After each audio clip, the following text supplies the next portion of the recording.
Kami sadar Tuhan bahwa permainan sudah selesai. Sekarang waktunya untuk kita menghadapi tugas yang berat. Di akhir dari abad ini, di akhir dari dekade ini, dan di akhir daripada milenial ini. Dan sungguh kami perlu tanggapi dengan sedikit serius.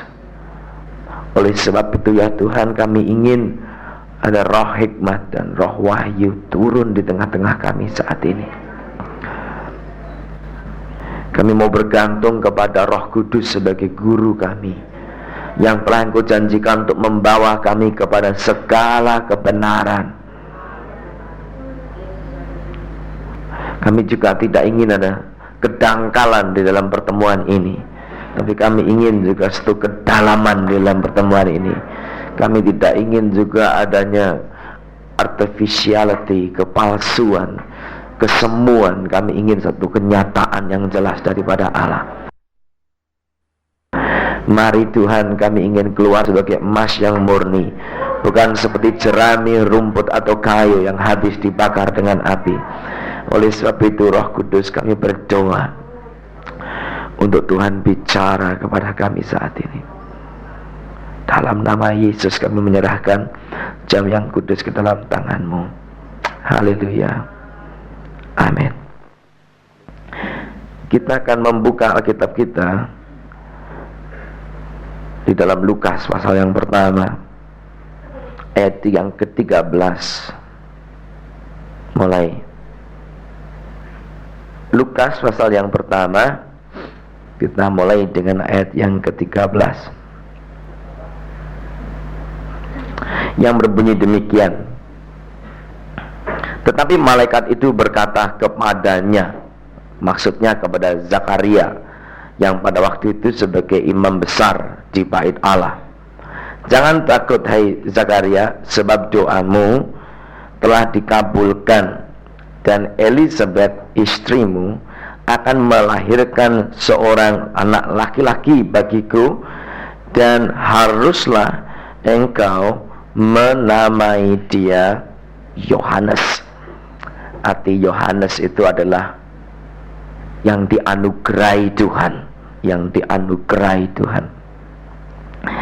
Engkau akan bersukacita, ayat 14, dan bergembira, bahkan banyak orang akan bersukacita atas kelahirannya itu, sebab ia akan besar. Di mana dia besar, saudaraku? Di hadapan Tuhan. Dia akan besar di hadapan Tuhan, dan ia tidak akan minum anggur atau minuman keras. Ia akan penuh dengan Roh Kudus mulai dari rahim ibunya. Ia akan membuat banyak orang Israel berbalik kepada Tuhan Allah mereka, dan ia akan berjalan mendahului Tuhan dalam roh dan kuasa Elia, untuk membuat hati bapa-bapa berbalik kepada anak-anaknya, dan hati orang durhaka kepada pikiran yang benar. Ayat selanjutnya kita baca bersama, 1, 2, 3. Dan dengan demikian menyiapkan bagi Tuhan suatu umat yang layak baginya. Ini yang saya ingin pakai untuk merupakan tumpuan dari seminar kita 3 hari ini, yaitu dikatakan di sini, dengan demikian menyiapkan bagi Tuhan suatu umat yang layak baginya. Dan saya kira ini jauh lebih penting dari hal-hal yang lain. Tuhan menginginkan di dunia ini ada satu umat yang telah disiapkan, a prepared people, umat yang siap pakai, istilahnya di sini, umat yang siap dipakai Tuhan. Tetapi umat yang siap dipakai Tuhan menurut bahasa Alkitab ini adalah umat yang layak baginya. Orang tidak akan dipakai Tuhan sebelum orang tersebut dalam keadaan layak di hadapan Allah. Itu sebabnya perjuangan kita tidak semata-mata untuk bagaimana saya dipakai Tuhan, tapi perjuangan kita semata-mata untuk bagaimana kita kedapatan di hadapan Allah layak. Itu yang jadi masalah. Kalau masalah dipakai Tuhan, sebenarnya banyak orang bisa dipakai Tuhan. Tapi apakah kita bisa dipakai Tuhan tanpa dibuang setelah itu?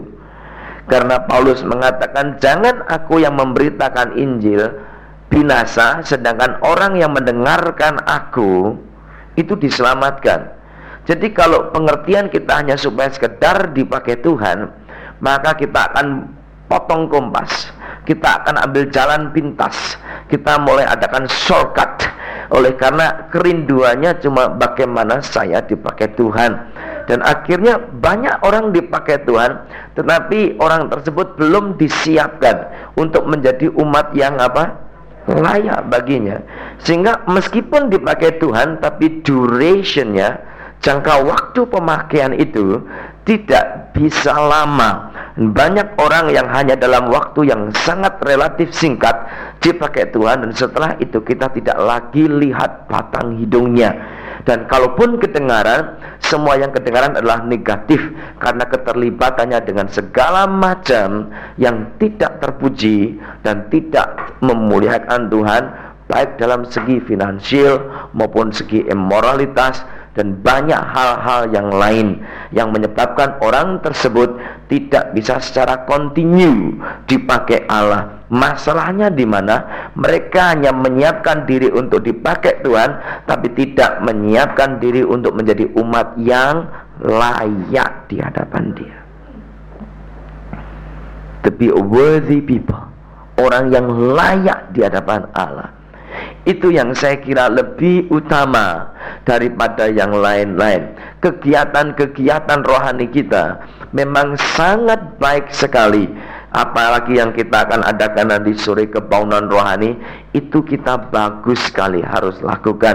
Tapi lebih daripada itu sebenarnya yang Tuhan ingin pakai dan Tuhan ingin ciptakan di bumi ini, bukan hanya orang yang aktif, tapi orang yang layak bagi Dia. Saya mencoba untuk mengetengahkan ini, mendasari seminar ini, supaya merubah mentalitas kita, supaya ukuran rohani seseorang bukan dinilai dari kegiatan orang tersebut, tetapi dinilai dari integritasnya, ketulusannya, kebenarannya di hadapan Allah. The spirituality measurement of person is not because of the activities, but because of the integrity of the heart and trueness toward God. Kemurnian kita di hadapan Allah. Dan dalam zaman yang bagi saya melihat di dalam roh ini zaman transisi, saudaraku. Zaman di mana kita memasuki satu era yang baru. Sebenarnya sekarang ini kekristenan sedang dimasukkan dalam satu era yang baru, satu zaman yang baru. Kekristenan sedang dihantar oleh Allah memasuki ambang pintu zaman baru. Gereja Allah sedang diantar ke sana. Tapi banyak sekali yang orang Kristen tidak siap memasuki zaman itu, karena mereka tidak memikirkan apa program Allah, tapi masing-masing kita memikirkan program saya, program kita manusia sendiri. Bahkan kita tidak tahu bahwa zaman karismatik ini pun sudah mulai berlalu, memasuki zaman di mana kita memasuki kepenuhan Allah sendiri di dalam diri manusia, yang Allah sedang mengantar kita masuk ke dalamnya. Saya ingin mengajak saudara membaca ayat-ayat yang kontroversial, ayat-ayat yang biasa tidak kita senang dengar, khususnya di antara kita golongan karismatik ini, karena ayat tersebut bersifat menyerang, dan ayat-ayat tersebut sering digunakan dari pihak non-karismatik untuk menyerang kita demi menihilkan nilai karisma atau karunia-karunia dari Allah dengan senjata ayat tersebut, untuk membenarkan diri mereka sendiri yang tidak mau terlibat dalam gerakan karismatik dan menyangkal semua karunia roh yang ada, memegang kepada ortodoksi, memegang kepada kekolotan, kepada fundamentalisme yang mereka pegang selama ini, dan tidak mau terbuka dalam gerakan yang baru. Dan karena ayat itu sering dipakai sebagai senjata untuk menghantam kita, seringkali kita menghindar untuk membaca ayat-ayat tersebut. Tapi saya tidak ingin kita ada prejudis, pilih kasih terhadap firman Allah. Saya ingin membaca ayat tersebut untuk berani secara dewasa melihat dengan jelas apa yang di dalamnya. Dengan demikian kita bisa tahu apa yang sebenarnya Tuhan sedang katakan kepada kita sebagai umat yang dikasihi Tuhan. Saya ingin tanya dulu, siapa yang percaya kita dicintai Tuhan? 1, 2, 3, 4, amin. Sudah percaya Tuhan cinta kita, betul-betul? Amin. Dia cinta sekali sama kita. Soalnya dia rindu sekali untuk mengatakan sesuatu kepada kita. Dan hal-hal ini sering kita alami. Seperti waktu Yesus kumpul dengan muridnya, dia selalu katakan kepada muridnya, sebenarnya masih banyak sekali yang ingin kukatakan kepadamu, tetapi waktunya tidak ada. Dan yang kedua, kamu masih terlalu berat untuk bisa mengerti, terlalu sulit bagimu. Ya, tapi tidak apa-apa, nanti kalau Roh Kudus datang, biar dia yang ngajar kamu dan membawa kamu kepada segala kebenaran. Tapi kita lihat bahwa dalam diri Yesus itu juga mestinya itu ingin banyak sekali yang dia ingin utarakan kepada muridnya. Masalahnya bukan di pihak Yesusnya, masalahnya di pihak muridnya yang sukar untuk mendengar, belum siap mendengar. They dull of hearing, telinga mereka berat untuk mendengar.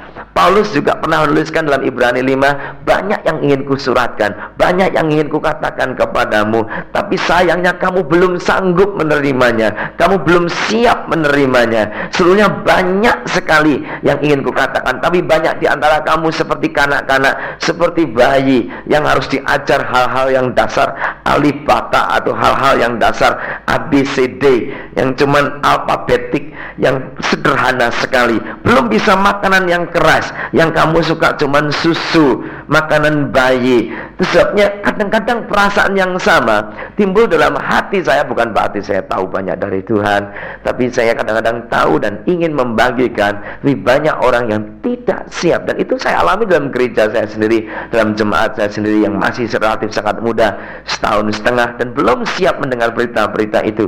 Padahal sebenarnya Allah itu ingin bicara perkara-perkara yang luar biasa yang perlu kita mengerti, untuk pada akhirnya kita menjadi satu umat yang layak bagi Dia itu. Ini goal yang betul. Kalau goal saudara salah, kalau goal saudara keliru, kalau target saudara, tujuan akhir saudara tidak alkitabiah, tapi dipengaruhi oleh standar duniawi, maka saudara akan cenderung untuk kompromi, menghalalkan semua cara, meskipun tidak Kristiani sekalipun, demi tercapainya maksud kita semuanya.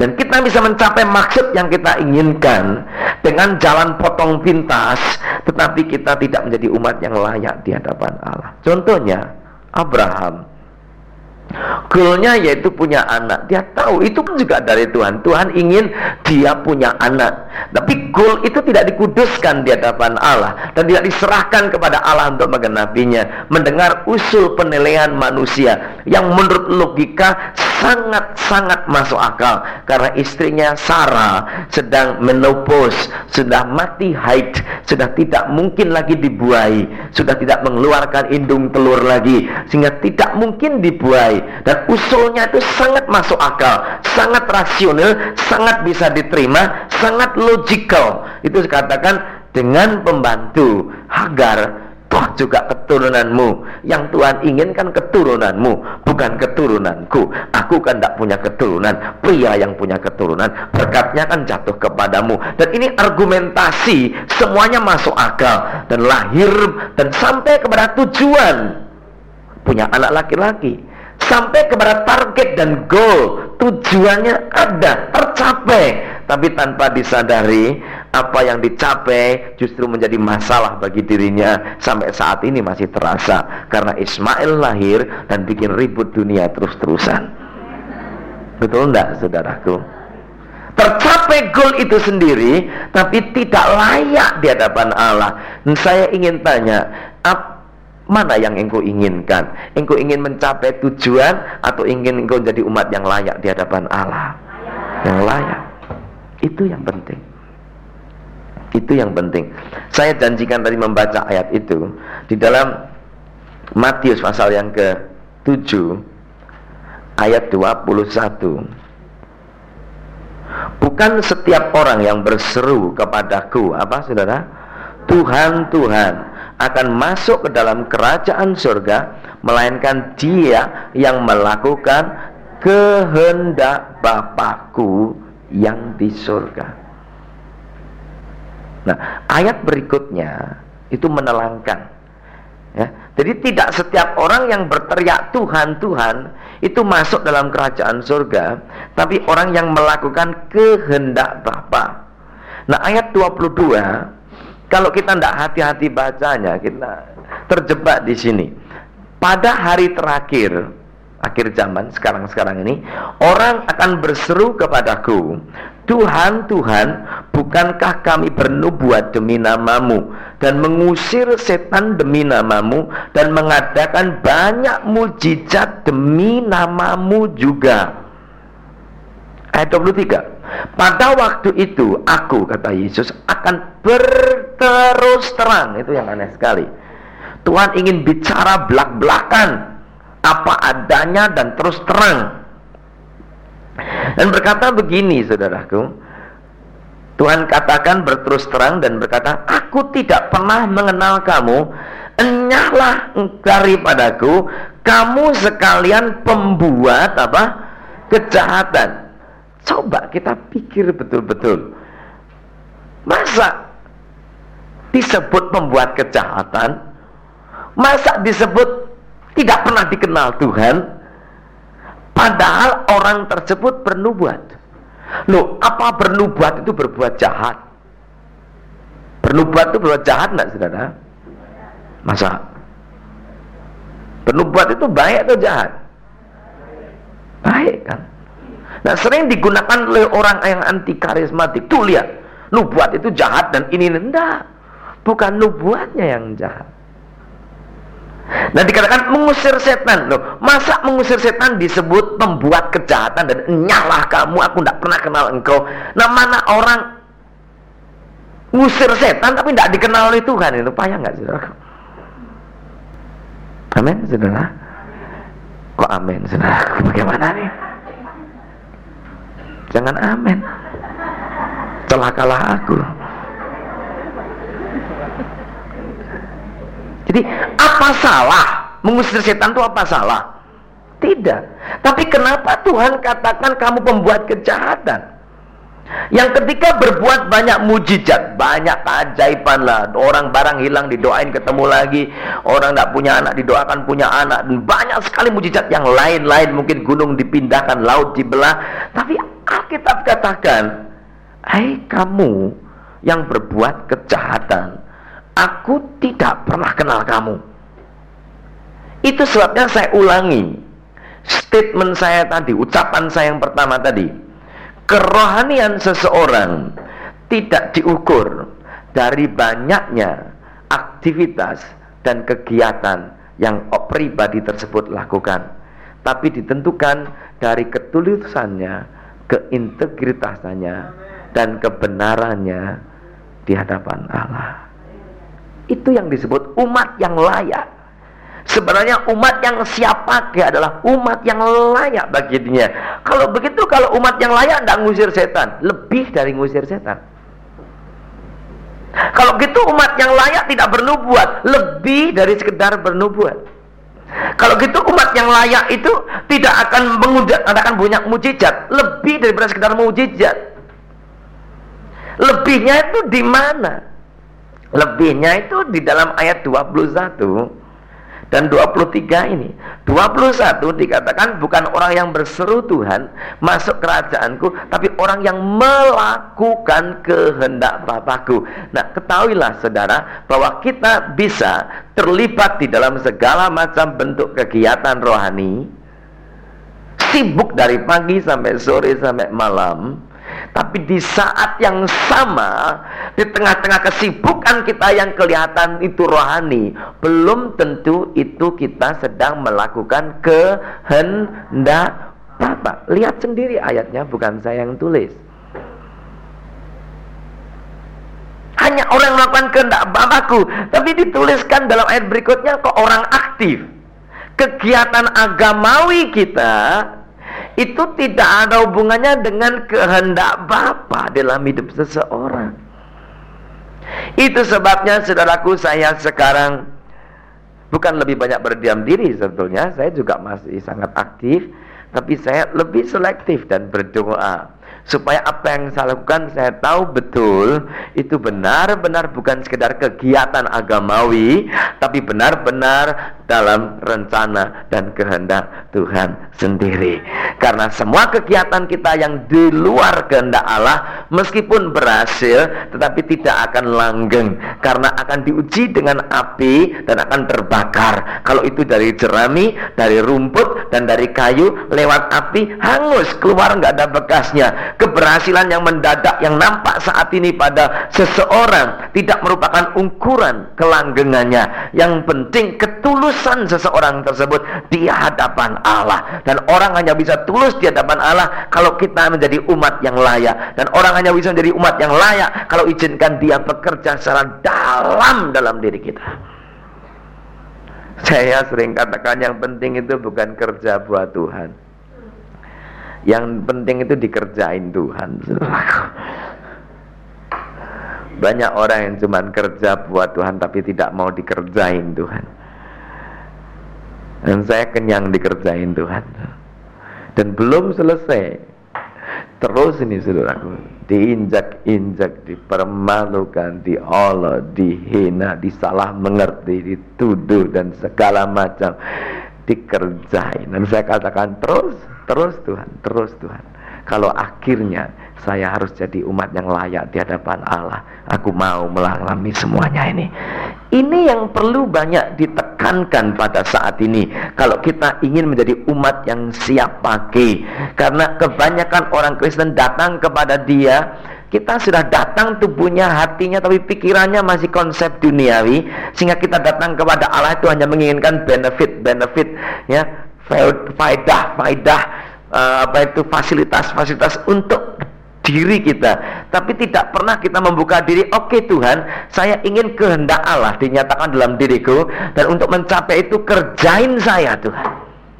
Hanya orang yang pernah dikerjain dan dihancurkan, diremuk-remukkan, dilumatkan sama Tuhan, ini yang tahan lama, saudaraku. Ini yang tahan lama. Ini yang tahan lama. Mungkin engkau tidak dikenal. Saya seorang ibu rumah tangga, saya tidak dikenal. Bukan berarti kalau engkau tidak terkenal, engkau tidak melakukan kehendak Bapa.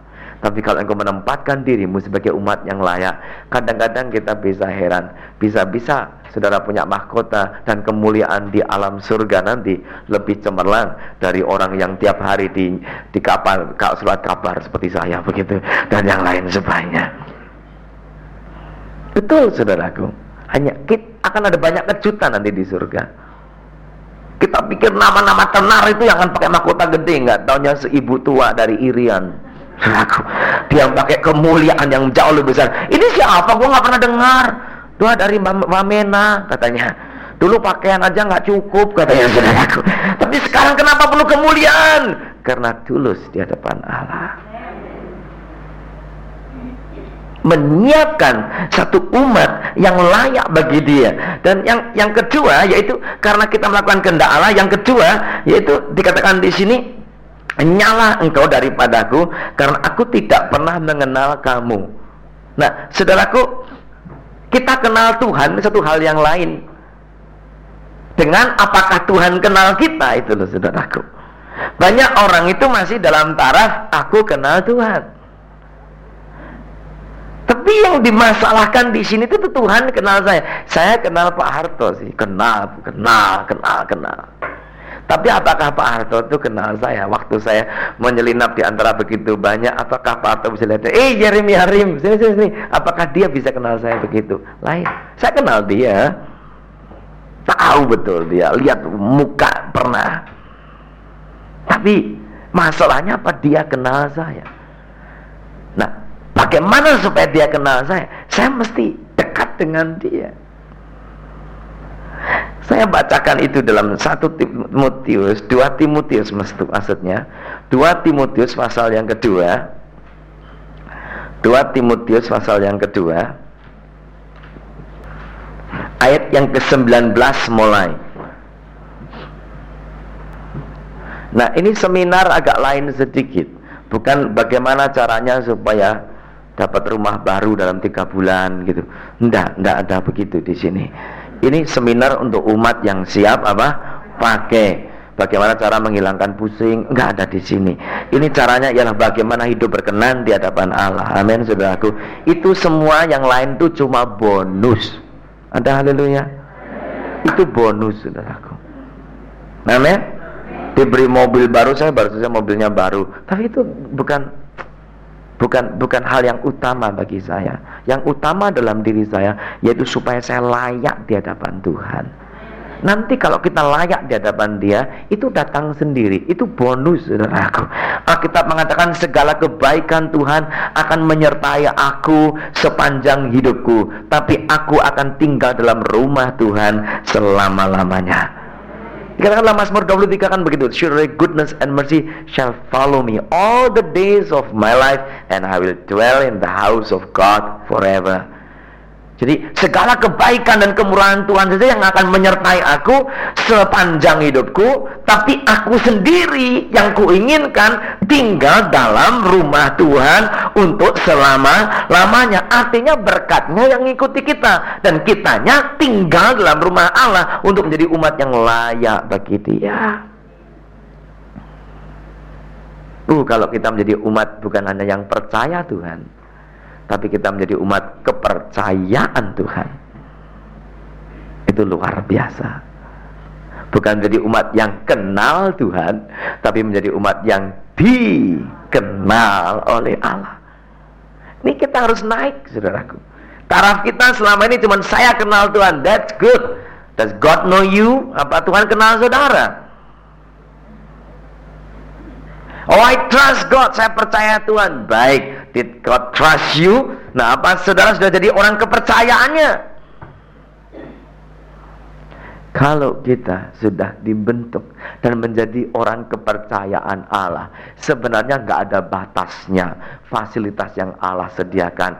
Apa saja yang Tuhan mau kita lakukan, itu fasilitas datang sendiri untuk mengabdi kepada kita semuanya, saudaraku. Kemarin aja saya berangkat dari Surabaya ke sini. Setelah kebaktian jam 11 saya makan, saya ke airport jam 12 kurang seperempat. Dan untuk naik plane yang jam 1, dan sudah tahu shuttle Surabaya itu tidak bisa pesan sebelumnya, harus shuttle sekaligus beli di situ, tidak boleh pesan. Jam 1 saya sampai di sana, antrian panjang. Saya tanya, antri jam berapa ini? Antri jam 2, saudaraku. Dan itu pun belum dibuka, sudah mau habis jam 2-nya. Dan jam 1 sudah tidak dijual katanya, karena ada rombongan sepak bola Pusri, dan juga ada rombongan lagi dari Mataram. Jadi penuh sesak, sehingga Surabaya tidak jual tiket keluar, sama sekali tidak jual tiket karena rombongan. Saya doa aja, Tuhan apa? Udah masuk aja, saya masuk ketemu seorang yang kenal. Kemana Pak Yer? Biasa ke Jakarta tentang jam 1. Aduh, nggak dijual, sudah habis semua. Jam 2 aja ya. Waduh, terlambat nanti, jam 1 aja. Selagi saya ngomong demikian tuh, ada rombongan sepak bola itu lari ke pegawai Garuda itu, dia bilang saya batal berangkat katanya. Cuma 1 orang aja di depan saya batal berangkat. Sampai pegawai Garudanya heran, lah, kau batal? Ya sudah, kasihkan langsung. Jadi kasihkan langsung ke saya bayar dia uangnya, namanya dia yang pakai, sudah aku naik plane. Nggak tukar apa, sudah pakai boarding pass, semuanya tinggal masuk, atau dia batal keluar dari ruang tunggu. Nah, sebetulnya kalau kita ini benar-benar layak di hadapan Allah dan berarti kita tulus di hadapan Tuhan, sebenarnya tidak usah takut fasilitas. Itu semua akan mengabdi kepada kita semuanya. Amin, saudaraku. Ini yang disebut umat yang siap pakai, yang mengutamakan Tuhan di dalam dirinya. Saya bacakan ini ayat yang ke-19 berbunyi demikian. Dikatakan tetapi dasar yang diletakkan Allah itu apa saudaraku? Teguh, dan meterainya ialah, semua baca 1, 2, 3, Tuhan mengenal siapa kepunyaannya. Berhenti sampai di situ. Meterainya ialah apa saudaraku? Tuhan mengenal siapa apa kepunyaannya. Jadi masalahnya di sini bukan saya kenal Tuhan, tapi apakah Tuhan sudah apa saudaraku kenal saya. Masalahnya di sini bukan saya percaya Tuhan, tapi apakah Tuhan sudah percaya sama saya. Apakah saya ini orang kepercayaan Tuhan, bukan orang percaya Tuhan saja, tapi ningkat dari situ menjadi orang kepercayaan Tuhan, kayak Abraham. Orang kepercayaannya sampai dianggap sahabat Tuhan. Sampai saat dimana Allah mau menghancurkan Sodom dan Gomora pun sudah jalan menuju ke tempat sana, balik. Tuhan berkata, rasanya tidak benar kalau kita simpan rahasia ini dari teman karib kita, Abraham. Kita kembali aja, kita beritahu. Mau kemana Tuhan? Hancurkan Sodom dan Gomora. Kalau 50 orang benar gimana? Saya cancel. Abraham pikir jangan-jangan 50 nggak ada. Kalau 40 gimana? Saya cancel. Jangan-jangan 40 nggak ada, 30. Akhirnya Tuhan tahu yang dipikirkan itu keponakannya, si Lot. Oke, gue terpaksa gue hancurin, tapi khusus keponakanmu saya selamatkan karena kamu orang kepercayaanku. Nah, Tuhan cari orang-orang begini nih saat ini. Menjelang Yesus Kristus datang kedua kali, Tuhan cari orang-orang demikian. Kalau Tuhan sudah temukan orang yang demikian, dia akan berikan fasilitas yang luar biasa untuk menginjili dunia dalam tahun 2000 ini. Kita bisa, saudaraku, kalau kita semua sudah menjadi man of integrity, orang yang integritasnya tinggi, yang layak di hadapan Allah, itu gampang sekali. Kita ini sedang hidup dalam zaman yang sangat, tahun ini adalah tahun akhir dari dekade 80-an. Tapi juga tahun-tahun ini juga tahun akhir dari abad ke-20 ini, 1900 ini. Mencapai tahun 2000. Dan yang ketiga, tahun ini juga tahun-tahun terakhir dari milenial kedua setelah Yesus Kristus datang. Milenial artinya 1000 tahun yang kedua. Dan tahun 2000 tinggal 11 tahun lagi dari kita, dan masih ada 1,3 miliar manusia yang belum pernah dengar nama Yesus sekalipun dalam hidup mereka. Tugas ini sangat besar untuk bisa kita dipakai oleh Allah, membutuhkan satu akselerasi, peningkatan kecepatan yang lebih tinggi lagi. Tapi untuk mencapai demikian itu perlu pembenahan, perlu restorasi, perlu pemulihan, perlu pengerjaan, pembentukan di dalam diri kita untuk menjadi orang-orang yang bisa dipercayai Tuhan pada akhir zaman ini. Tuhan tidak akan bisa lagi kasih pekerjaannya ini kepada orang-orang yang kurang bisa dipercayai. Akhirnya tidak bisa melangsungkan pekerjaan Tuhan, hanya menghambatnya, membangun kerajaan sendiri, dan hanya mencari kehormatan bagi diri sendiri, dan banyak sekali penyelewengan yang lain. Karena apa, saudaraku? Kita belum menjadi umat yang layak di hadapan Dia. Masih mau terus, saudaraku? Betul, saudaraku. Nah, ini firman betul-betul membersihkan diri kita semua. Saya ingin beritahu ya, musuh yang terbesar bukan setan. Amin. Katakan, musuh yang terbesar bukan setan. Beritahu sebelahmu, musuh yang terbesar belum ada. Beda tahu, musuh yang terbesar kamu sendiri. Bilang sana. Bilang. Ya. Amin. Musuh yang terbesar itu bukan setan, bukan dunia. Setan itu sudah dikalahkan sejak lama. Dunia sudah disalibkan bersama kita. Musuh yang terbesar adalah kedagingan kita ini loh, saudaraku. Itu sebabnya saya bacakan lagi, saya ulangi, berkata demikian. Tuhan mengenal siapa kepunyaannya. Jadi masalahnya bukan orang yang percaya Tuhan, tapi kepercayaan Tuhan. Bukan orang yang kenal Tuhan, tapi orang yang dikenal Tuhan. Dan sekarang yang ketiga, bukan orang yang punya Tuhan, tapi orang yang Tuhan punya. Amin. Dikatakan Tuhan mengenal siapa yang menjadi apa? Kepunyaannya. Tuhan mengenal siapa kepunyaannya. Banyak orang memiliki Tuhan di dalam hidupnya. Tapi masalahnya di sini bukan karena kita memiliki Tuhan. Masalahnya di sini apakah Tuhan sudah memiliki diri kita semua di hadapan Dia. Termasuk ambisi kita, keinginan kita, kemauan kita, hawa nafsu kita, keinginan kita. Sudahkah itu disalibkan? Karena Alkitab mengatakan, kita baca bersama di dalam Galatia pasal yang kelima, yang ke-24, itu berbunyi demikian. Galatia pasal yang kelima, ayat yang ke-24 berkata demikian. Nanti kembali ke Timotius lagi, saudara pegang di sana. Dikatakan begini, ayat yang ke-24, Galatia 5 ayat 24. Barang siapa menjadi apa? Milik Kristus Yesus, ia telah apa? Menyalibkan, mematikan, menyalibkan apa? Daging dengan segala apa? Hawa nafsu dan keinginannya.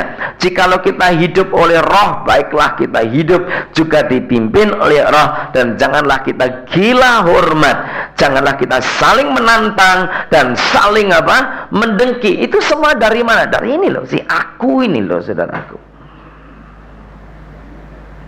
Itu yang harus terus disalibkan. Barang siapa yang sudah dimiliki Kristus, itu cirinya demikian, menyalibkan keakuannya. Dan orang yang sudah jadi milik Tuhan, itulah yang dikenal oleh Tuhan. Kembali kepada 2 Timotius 2 tadi. Jadi masalahnya di sini bukan saya sekarang sudah punya Tuhan. Baik, kamu punya Tuhan, tapi kapan kamu bisa dipunyai oleh Tuhan? Kalau saya punya barang, yang berkuasa itu yang punya atau yang dipunyai? Yang punya. Yang punya itu lebih berkuasa. Saya lebih berkuasa kepada anjing saya kalau anjing itu punyaan saya. Tapi kalau saya kepunyaan anjing, anjing yang jadi majikan saya yang kalah, dia yang berkuasa. Nah, kalau saudara punya Tuhan, kira-kira yang berkuasa itu siapa? Kita atau Tuhan?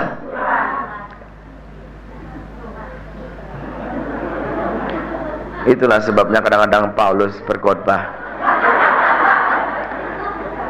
Sering kali aku ingin mengatakan sesuatu, tapi telingamu terlalu berat untuk mengertinya. Coba saya ulangi lagi, ada kemajuan dah. Jadi kalau saudara punya Tuhan, itu kira-kira yang berkuasa siapa? Tuhan atau kita?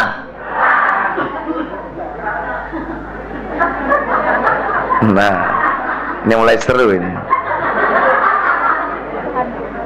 Bagus. Saya beri perumpamaan lain lagi. Dengar baik-baik. Kalau saya punya anjing, gitu yang berkuasa anjing atau yang punyanya? Yang saya yang punyanya. Kalau saudara punya anjing, saudara yang berkuasa kan? Kalau saya kepunyaan anjing, kira-kira yang berkuasa siapa? Anjingnya. Saya ulangi lagi.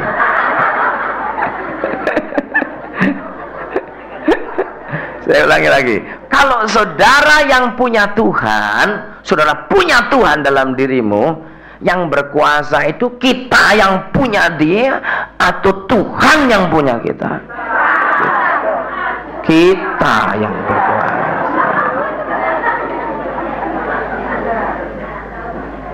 Kalau Tuhan yang memiliki kita, siapa yang berkuasa? Tuhan. Nah, itu yang perlu kita rubah. Allah mengenal, Tuhan mengenal siapa? Kepunyaannya. Jadi kalau kita menjadi kepunyaannya, itu yang berkuasa siapa? Manusia atau Tuhannya? Tuhannya. Nah, perbedaannya di sini. Ini bukan hanya kalimat yang dibahas, tapi corak hidup yang perlu dibahas. Banyak manusia saat ini masih dalam taraf mereka memiliki Tuhan. Itu sebabnya dia bisa perlakukan Tuhan semaunya dan seenaknya demi tercapai keinginannya. Dan Tuhan kadang-kadang masih menyesuaikan diri dan masih mau melayani. Orang yang kalau baru bertobat, doanya kan ampuhnya luar biasa, saudaraku. Iya enggak, saudaraku? Orang baru bertobat, pilek sedikit, tidak mau bodrek, tidak mau dikolgin, tidak mau stop cold. Doa dalam nama Yesus, pilek sembuh. Tapi 3 tahun lagi pilek, doakan tangan Yesus, pilek sembuh, nggak sembuh, saudaraku. Kenapa? Sudah ada mulai tingkat pendewasaan. Pertama kita dimanja, ya maumu begitu ya begitulah. Tapi saat kita menjadi milik Allah, nah ini lain ceritanya, saudaraku. Allah tidak lagi kita bisa manipulasi dia, kita monopoli dia, dan kita bisa eksploitir dia lagi. Tidak bisa. Dia akan berkata, look, I'm in charge. Aku yang berkuasa di sini. Aku yang bertanggung jawab di sini. Sekarang aku ingin telingamu didengar buat aku. Aku sudah memberikan apa yang kau mau, dan bahkan nyawaku sendiri ku berikan. Sekarang aku punya rencana atas hidupmu. Aku punya rencana atas dunia. Aku ingin kau dengar untuk kamu bisa masuk dalam rencanaku. Tapi untuk bisa ku masukkan dalam rencanaku, aku harus proses kamu, aku harus bentuk kamu, aku harus kerjain kamu, aku harus jadikan kamu dulu menjadi umat yang layak di hadapanku. Makanya dalam ayat tersebut dikatakan demikian. Tetapi dasar yang diletakkan Allah itu teguh. Ini dasar yang teguh, yaitu kalau Tuhan mengenal siapa kepunyaannya, dan setiap orang yang menyebut nama Tuhan hendaklah meninggalkan apa, saudaraku, dikatakan di sini, kejahatan. Siapa yang menyebut nama Tuhan, tinggalkan kejahatan. Dan kita telah belajar tadi bahwa kejahatan itu bukan hanya mencuri, membunuh, berzina, maki, dan merampok, dan banyak hal yang lain. Itu memang kelihatan kejahatan. Tapi kejahatan-kejahatan yang tersembunyi di balik aktivitas agama itu jauh lebih keji daripada nyata-nyata orang bunuh orang, saudaraku. Nah, akhirnya dikatakan seperti dalam Matius tadi, bahwa mengusir setan, menyembuhkan orang sakit, bernubuat, berbuat banyak mujizat di hadapan Allah disebut you are evil doer. Kamu pembuat kejahatan. No, aneh. Tapi disinilah letak pemikiran kita yang harus disesuaikan. Saya masih bersyukur sama Tuhan, saya tinggal di Indonesia ini. Masih banyak kemurnian dalam pekerjaan Tuhan. Banyak kemurnian. Dan saya berusaha sebagai hamba Allah, putra bangsa yang dilahirkan Tuhan di Indonesia. Saya bersyukur saya lahir di Indonesia dan bukan di Arab tentunya, saudaraku. Dan bukan di tempat mana-mana yang lain. Kalau di Timur Tengah perang terus sekarang. Tapi lebih daripada itu, saya juga bertekad untuk Tuhan, berdoa sebisa saya, seadanya saya ingin Tuhan supaya pekerjaan Tuhan itu murni. Kalau sudah pergi ke Amerika misalnya, sudah hampir tidak ada lagi pelayanan yang betul-betul murni untuk kemuliaan nama Tuhan. Hanya bisa dihitung saja beberapa orang. Saya sering ke sana. Salah satu orang yang jelas kita kenal yaitu Billy Graham. Seorang yang benar-benar murni, tulus, integritas, tinggi di hadapan Allah. Tapi beberapa tahun ini Amerika dilanda oleh tornado. Bukan tornado jasmani, tapi tornado rohani, di mana banyak hamba-hamba Tuhan yang kelihatan bercemerlangan, pada berjatuhan, berguguran, bergelimangan, dan mengerikan. Itu yang kelihatan, yang tidak kelihatan lebih banyak lagi. Karena apa? Kurangnya kemurnian. Alkitab katakan orang yang berseru nama Tuhan, orang yang menyebut nama Tuhan hendaklah meninggalkan kejahatan. Dan banyak sekali orang itu sembunyi di balik aktivitas agamawinya. Itu sebabnya, saudaraku, pemurnian demi pemurnian biarlah menguduskan kita. Jangan takut, saudaraku, kalau engkau mendengar firman ini dan membuka hatimu, maka firman ini sendiri akan menyucikan saudara. Firman akan menyucikan saya sendiri. Sementara saya berkhotbah, ini firman membersihkan pikiran saya. Alkitab mengatakan, you are clean because of the word that I've spoken to you. Kamu kudus oleh karena perkataan yang kuucapkan kepadamu. Perkataan yang Yesus ucapkan itu akan menguduskan kita semuanya. Amin, saudaraku. Sebenarnya kejahatan harus ditinggalkan. dimiliki oleh Tuhan. Itu penting materainya. Dan dimiliki Tuhan berarti menyalibkan kedagingan, hawa nafsu, cita-cita, keinginan. Dan menyalibkan semuanya berarti kita menjadi umat yang layak. Apa kita tidak bisa enjoy life? Oh, sangat bisa. Lebih dari enjoy life, saudaraku. Saya enjoy life. Orang-orang seperti Billy Graham dan lain sebagainya yang dipakai Tuhan itu, mereka enjoy life. Tapi mereka sudah dibentuk lebih dulu. Saya bacakan ayat selanjutnya, ayat 20. Lantas digambarkan di sana dalam ayat yang ke-20, dalam rumah yang besar bukan hanya terdapat perabot, dikatakan di situ, yang dari emas dan perak, melainkan juga yang dari apa? Kayu dan apa? Tanah liat. Yang pertama, yaitu yang emas dan perak, dipakai untuk maksud yang apa? Mulia. Dan yang terakhir, yaitu yang apa tadi? Kayu dan apa? Tanah, untuk maksud yang kurang apa? Mulia, atau yang hina dalam bahasa yang lain. Tapi dua-duanya dipakai. Nah, apakah kita hanya berhenti supaya sekedar dipakai Tuhan? Dalam perabot rumah tangga itu ada dua bagian. Satu dari perak emas, yang satu dari kayu tanah liat. Dan dua-duanya dipakai, tapi maksudnya lain. Satu dipakai untuk yang mulia, yang satu dipakai untuk yang kurang mulia. Tapi dua-duanya dipakai. Nah, apakah kita puas dengan sekedar dipakai, meskipun kurang mulia sekalipun, tetapi pokoknya kita dipakai oleh Tuhan. Haleluya, saudaraku. Ya, itu yang bagus. Dipakai untuk yang mulia. Bukan asal saya dipakai oleh Tuhan. Maka banyak kan orang berdoa merendahkan diri. Oh Tuhan, tidak usah macam-macam, tidak usah jadi pendeta besar, terkenal dan ini. Jadikan hamba-Mu asal Engkau pakai hamba sebagai pelita yang kecil di dalam-Mu. Pelita yang kecil dibawa keluar kena angin mati, saudara.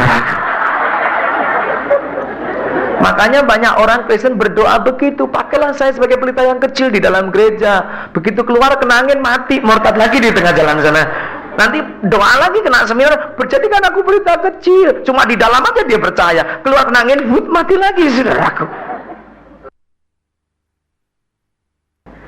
Kurang mulia, bukan asal sekedar dipakai, tapi untuk dimaksudkan yang mulia, itu yang penting. Apa gunanya pelita kecil? Untuk cari kutu juga nggak ketemu, saudaraku. Apalagi untuk cari jiwa-jiwa seluruh dunia. Padahal dunia perlu diselamatkan. Tuhan bilang kamu terang dunia, kita puas dengan pelita kecil. Itu hanya berlaku atau bisa dipakai untuk urusan kecil. Dan di kamar kecil, saudaraku. Ada pendeta, saudaraku. Pendeta ini bukan pendeta, hamba Tuhan, keras pokoknya.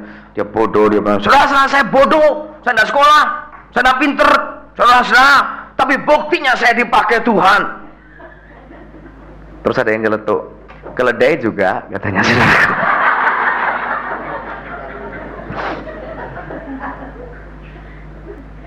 Jadi jangan bangga kalau kita cuma dipakai oleh Tuhan. Keledai juga dipakai. Itu lebih bego lagi, saudara.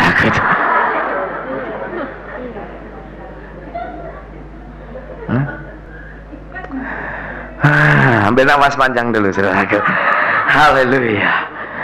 Ya, kita tahu, kenapa saya sampaikan ini? Saya ingin stretch forth, narik perhatian saudara kepada yang lebih mulia lagi di hadapan Allah. Jangan puas dengan begini-begini saja. Saya belum puas. Saya tidak puas. Bukan berarti saya tidak bersyukur. Tapi karena saya tahu masih ada hal-hal yang lebih mulia yang saya belum mencapai. Kenapa saya belum mencapai? Karena saya belum dikerjain Tuhan cukup. Jadi saya ingin Tuhan kerjakan aku seperti seorang penjunan terhadap tanah lihatnya. Ayat 21 ini diteruskan. Kalau saudara puas dengan asal dipakai, baca di sini. Jika, perhatikan ayat 21, jika seorang menyucikan apa saudaraku, dirinya dari hal-hal yang apa? Jahat. No, aneh. Berapa kali kita sebut jahat terus. Ia akan menjadi perabot rumah untuk maksud yang apa? Mulia. Nah, saudaraku perhatikan sampai di sini. Jadi kalau orang, lihat saya sini, kalau orang disucikan dari yang jahat, jadi tingkatannya naik. Dari yang dipakai untuk maksud yang kurang mulia, kalau kita menyucikan dari yang jahat, kita naik tingkatannya kepada yang apa? Mulia. Nah, yang kurang mulia itu juga dipakai, tapi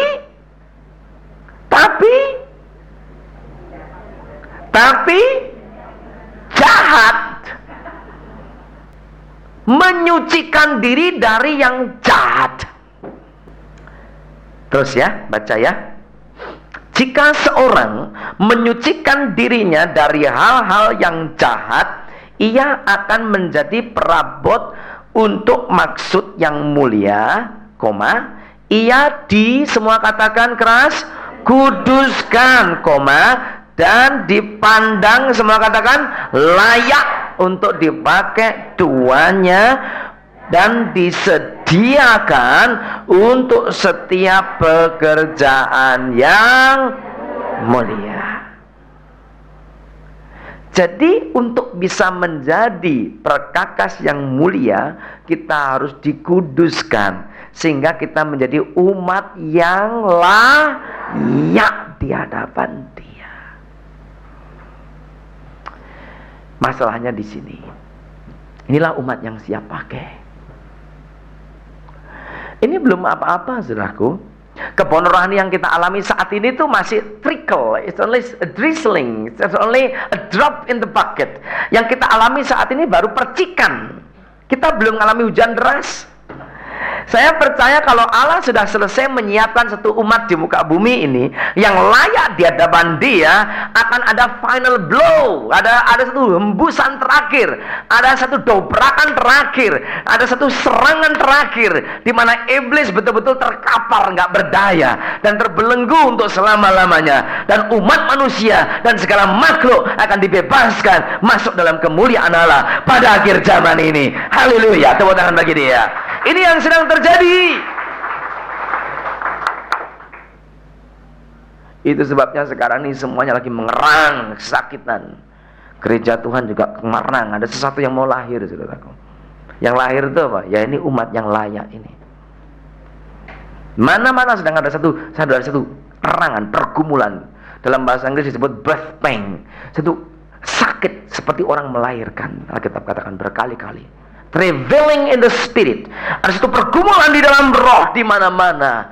Oh, ada keresahan. Ya, kita senyum di depan, tapi under the surface, di balik permukaan kita tahu sebenarnya di mana-mana ada satu kesakitan mengerang di sini dan menantikan apa? Umat yang layak ini. Dan kalau itu muncul, saudaraku, gak ada batasnya lagi apa yang Allah akan lakukan pada akhir zaman. Karena kemuliaan Allah dalam rumah Allah pada akhir zaman jauh lebih hebat dari kemuliaan Allah pada zaman yang pertama. Saya tahu bahwa kita akan melihat bumi ini dipenuhi dengan kemuliaan Allah seperti air menutup lautan, dan itu akan terjadi secara besar-besaran kalau umat yang layak ini segera dibentuk. Saya akan percaya pada akhir zaman ini akan muncul orang-orang, bukan lagi pribadi-pribadi, tetapi secara bersama, bukan lagi perseorangan, tetapi satu kolektif, bukan lagi nama perorangannya menonjol, tapi tubuh Kristus yang bangkit bersama-sama dan berfungsi, dan kemuliaan hanya untuk Tuhan saja, dan pekerjaan Allah akan terselesaikan di muka bumi ini. Haleluya, tepuk tangan bagi Dia, karena ini yang Tuhan sedang kerjakan.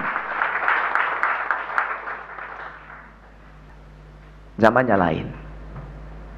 Kita sedang hidup dalam ambang pintu memasuki zaman lain.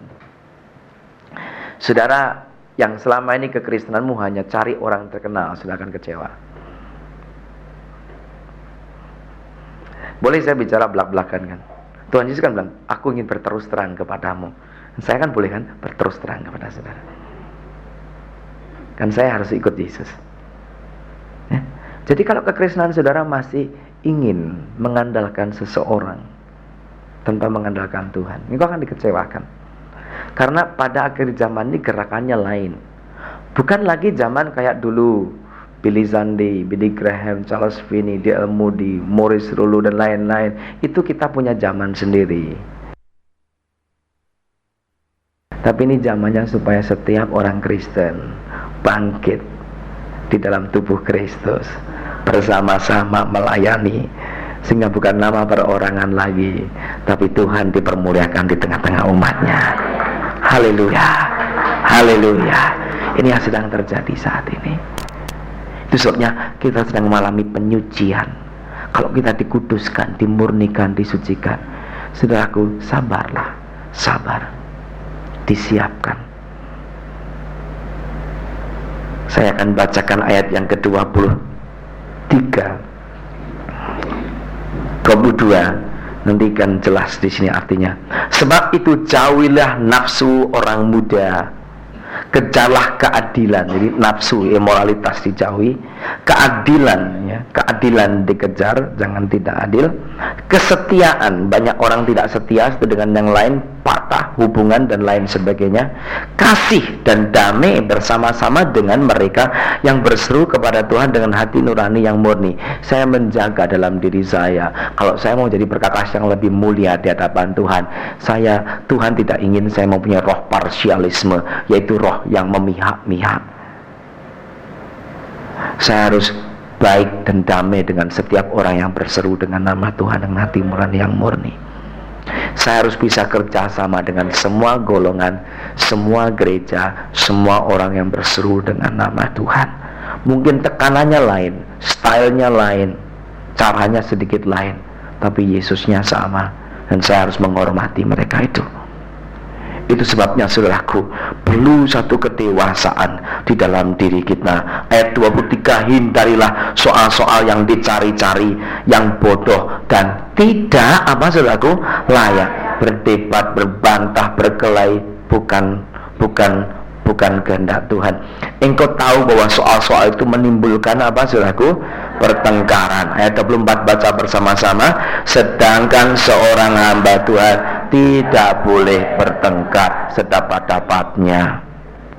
Tidak boleh bertengkar, tetapi harus ramah terhadap semua orang. Ia harus cakap mengajar, sabar dan lemah lembut, dan menuntun semua orang yang suka melawan, sebab mungkin Tuhan akan memberikan kesempatan kepada mereka untuk bertobat, memimpin mereka sehingga mereka mengenal kebenaran, dan dengan demikian mereka menjadi sadar kembali karena terlepas dari jerat iblis dan tidak mengikat yang telah mengikat mereka pada kehendaknya. Jadi inilah quality yang Tuhan ingin develop, kembangkan di dalam diri kita. Ambil sifat Kristus makin nyata di dalam diri kita. Yang jelas kita ingin menjadi umat yang dikuduskan, yang layak dan siap menerima lawatan Allah pada akhir zaman ini. Sekali lagi, apa yang kita alami saat ini itu baru setetes. Apa yang Allah akan kerjakan akan merupakan satu curahan banjir dari kegerakan rohani besar-besaran pada akhir zaman ini. Saya yakin, saya tidak heran kalau Indonesia akan betul-betul semua bisa bertobat. Saya tidak heran itu bisa terjadi.